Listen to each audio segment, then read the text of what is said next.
in a regular 2-link arm, if the link 1 moves, like link 2's angle doesn't necessarily change. In this one where link 1 moves, link 2's angle, which is this angle technically, also changes. It also changes. Got it. Okay, so it gets a little more complicated. Okay, so Alright. I'm gonna watch what you put in here. 150. We got a little.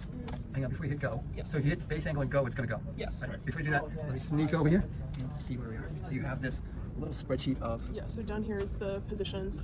We found through like trial and error that generally when we're dropping off objects, the Y height has to be higher just to give the Sharpie more clearance. And there's some variability in the base angle because there's a lot of friction and like weight from the arm that the servo has to overcome.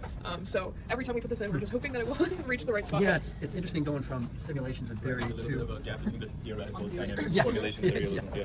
So should I go ahead? Go. Okay. Yeah, also like servos usually move much faster than this, so yeah. That's gonna make sense. Oh, maybe not. There's a lot less precision necessary for grabbing the objects because it can kind of move around as the gripper closes. There's a lot more precision required for dropping off because the it has to be objects. in the center of whatever the thing is. Yeah. So as you can see, it just picked up that object. The base angle was a little bit off, but now we guess we could drop object in one of these two. So you're gonna tell it which other one to go. Go ahead. Yes. Here we go. Wait, which one is this? The third one. Okay. Hopefully it's in this. Should be fine. Yeah. It was like right in the center.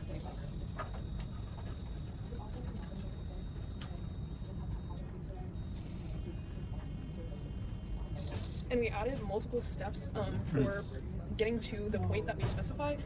Something that Nico worked on was the initial dynamics formulation and like getting it to work kind of Just kind of pick repeatably. up this one, yeah. And then something that I worked on is expanding that, and then also collision management. So making sure that obviously this robot doesn't have any sensors on it other than the encoders integrated in the servos. It can't detect objects in its path, but we can work around that by making it go up higher or retract before it makes any moves. And also like one big problem we faced earlier was the servos like would move to their desired position immediately.